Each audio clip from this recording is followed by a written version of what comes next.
Hi, I've been wanting to do a series on the various types of flying monkeys that exist. So I would say almost everybody in the community that focuses sort of on narcissism understands what a flying monkey is. But briefly, I'll just describe what one is. A flying monkey stems from the 1939 movie, The Wizard of Oz. So you have the Wicked Witch of the West, and she has these flying monkeys that go around and taunt and torment innocent people, to include Dorothy and her companions. And so the Wicked Witch doesn't have to actually harm Dorothy and her companions directly all the time. She can send her flying monkeys out to get them and to do bad things to them. And the flying monkeys are sort of like under the Wicked Witch's spell, right? So they're loyal to the Wicked Witch, they'll do what she wants, and to the point of attacking people that have never done anything wrong to them. So it's by proxy attacks that are happening with the flying monkeys. Now, I've written a lot of blog posts on flying monkeys and different variants of flying monkeys because not all flying monkeys are the same. They don't all have the same motivation. They're not all use the same tactics, and they aren't all equally bad, I guess. They're all bad, but they're not equally bad. And a lot of that comes down to their intent, their level of awareness of what they're doing, and their intention. So the first type of flying monkey that I'd like to talk about today are the Gullible Geckos. So these are one of the not so awful and mean flying monkeys, but they can harm the victim of the narcissist just as much as some of the more malignant types. And these are used by the narcissist to carry out their agenda without understanding fully the consequences of their actions. So they might not understand either how they're hurting the victim, or they might understand how they're hurting the victim, but they might think that the victim deserves it. So they're often very loyal to the narcissist. They've heard the narcissist story. They've heard that side of things. And so they're willing to harm the victim. And mostly they think they're standing up for the side of right or justice in doing so. They are not. And they can be very gullible. They're gullible people. They're not the most analytical. They might not be the most deep thinking of individuals. They might be superficial thinking people, not necessarily like low IQ, although there are a lot of people in that category that might fall into this. It's not an IQ thing. It's just people that are sort of naive or don't think real in depth or don't have a lot of analytical thought behind them. So their intentions may not be as bad as some of the flying monkeys that I'm going to talk about. And so I'm going to talk about how one of these gullible geckos played out in my story, and particularly at the church. So there was one flying monkey that my narcissist had, and we're going to call her Beth for this story. So Beth, how do you describe Beth? Beth is a very unkempt person who is not physically very clean of body. The house is, not very clean, has lots of animals and cats, doesn't keep up with them. It's one of those people that like the minute you open the door, just the smell of cat overwhelms you. It's someone that historically I've kind of felt a lot of pity toward, empathy and pity, because it's just someone that doesn't quite thrive in life. They haven't quite ever launched. And so they're still very dependent on people for rides, for money, for support. They're not a fully independent adult. Beth is not a fully independent adult. Like the church and other people in the church have had to constantly bail her out of one situation after another. And most recently I was told Beth didn't have even electricity in her house because, she's not able to manage her finances well. And there's probably poverty issues going on there. There might be mental health issues. I don't know. It's not my place to say so. Always just sort of barely getting by in life. And Beth was very loyal, not only to my narcissist, but more importantly to my narcissist children's mother, who was the former RE director at my church. And so my narcissist was the former president before he resigned, and his first wife and the mother of his children was one of only two paid employees, the RE director.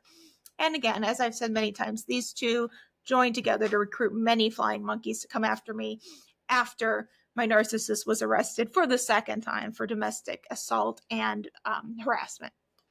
So, Beth is one of these people that are just very, very loyal, unable to think critically or won't think critically. I don't know if she can't or she won't. I'm not sure.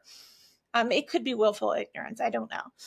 And so she took it upon herself to defend my narcissist and his first wife, the RE director, to the point of defaming me pretty terribly to many people in writing as well as speech.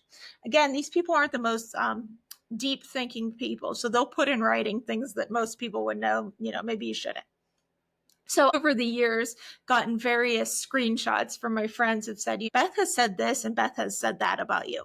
And so based on that, I've written a blog about Beth. And then I kind of wanted to tell the follow-up to Beth. So my one friend, this is just one of probably about 3 or 4 people that have screenshotted me things that Beth has said, and defamatory things Beth has said, was planning just a movie night.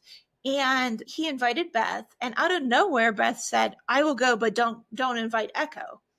And he just asked, why should I not invite Ekho? And then she sent out this series of defamatory texts about me, accusing me of all kind of things. The one, she would have no way of even knowing anything about this. So it's clearly secondhand knowledge. And so she's repeating gossip. She's repeating rumors. And second, it's just absolutely untrue. And it also digs at the heart of what's going on in a lot of these cases. And that's systemic misogyny. So I would say that Beth is absolutely a misogynist. I'm sure she doesn't think she is. She absolutely is. So the first thing my friend pushed back on her with whenever she was like, don't invite Ekho, is, well, I thought that he was the one that abused her, as evidenced by the police reports, the medical records, all this, tons of evidence. And she said, well, the abuse went both ways. So this was what she said. Now, she wasn't in my relationship. She wasn't in my marriage. But this idea behind it is really important, is that it went both ways, right? One, she would have no way of knowing it. Two, there is overwhelming evidence to show that he abused me. But there's no evidence to show I abused him. And when I say about this, I mean evidence, not just the police reports, not just the medical records, but things like, we were in counseling. What were we in counseling for? His alcoholism, his lying, his domestic violence. He left his kids with me all the time. I never left my kids with him. I knew it was an unsafe person to leave my kids with. I didn't do it. So there's tons of evidence to show that he was the abuser. But yet she's quick to say the abuse went both ways, as if she knows anything about it. And then she says that I'm highly manipulative. This is another misogynistic tactic that is used against women all the time. They're crazy, they're manipulative, they're these sort of things. Now, how on earth Beth ever thought I manipulated her, I have no idea. But the only thing I can say is I actually went through past texts I had with Beth over the years. And the only thing that I ever really talked to Beth about is she would put out on Facebook these like pathetic calls for help. Like, I need a ride. I need money. I need help paying my rent. And my communication with her was always, I'll give you a ride. I'll help pay your rent. I'll give you some money. I must have done that 6, 7, 8 times. One time her cat died and she didn't know how to dig a hole to bury the damn thing.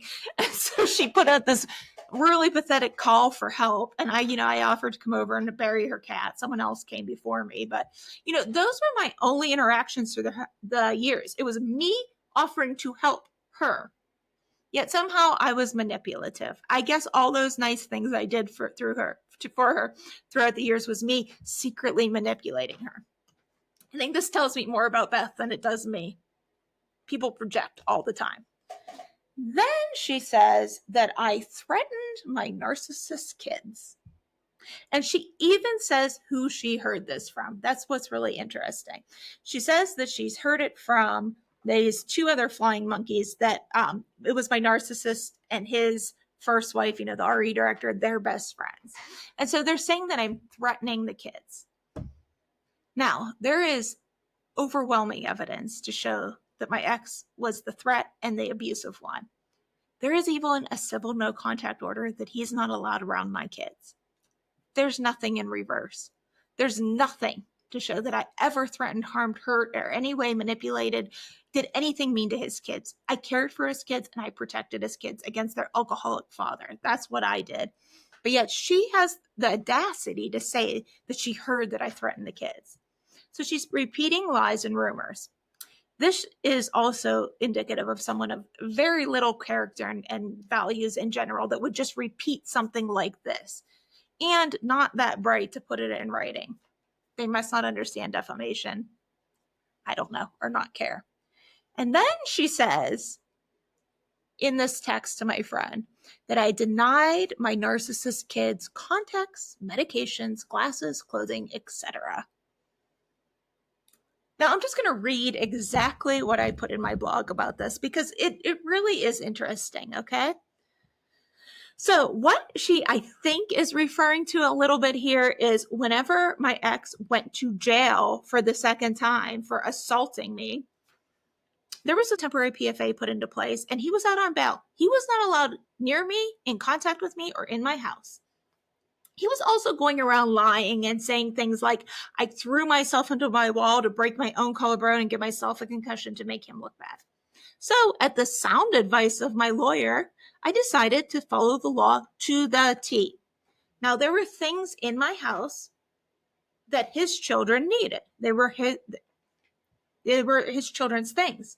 However, in my state, the law is I'm not allowed to just give those things to anyone. I have to give them to him because they are the adult, the parent's property. So I can't just hand them to anyone else. That is the only person I'm allowed to give them to. But I can't give it to him directly because he's not allowed in contact with me.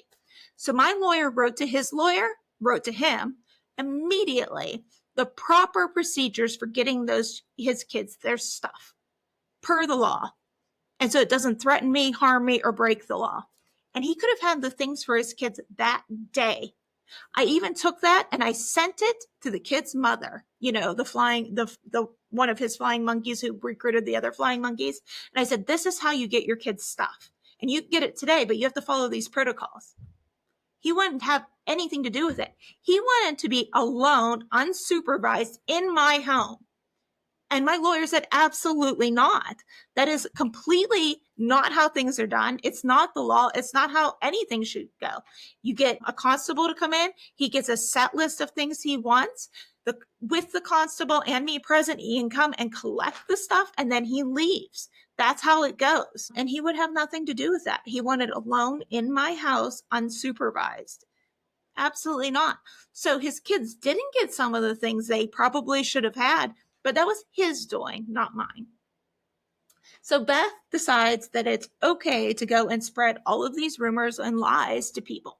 And if 3 or 4 people have come back to me with screenshots of what she said, you better believe she said it to 20, 30, 40 people. So she's very loose and happy to say these things. So I call her out on it. I do. We have something called a Right Relations Committee at my church.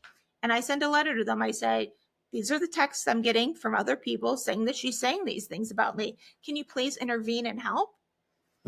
And, Beth being the good, solid, upright, ethical person, she owns up to it and admits it and says she's sorry. Yeah, no, she doesn't do any of that because she's a squirrely little rat. What she does is what most flying monkeys do. They hide. And so she refuses to respond. She refuses to meet and talk about it. And she hides and she doesn't come back to the church until I'm kicked out. This is the type of person that is squirrely, snake-like, unethical, and narcissists love to manipulate them in order to get them to do their bidding, to do their deeds. Now, again, I think these people are rather gullible, and so they're not as malicious in intent as the more malignant flying monkeys that I will talk about later, but they still harm victims. Although you can tell by their actions that deep inside, they don't feel good about themselves. They're not confident people. They know they're in the wrong, and they will act like a little snake and hide rather than to face facts, admit what they did, and accept responsibility for their unethical behaviors.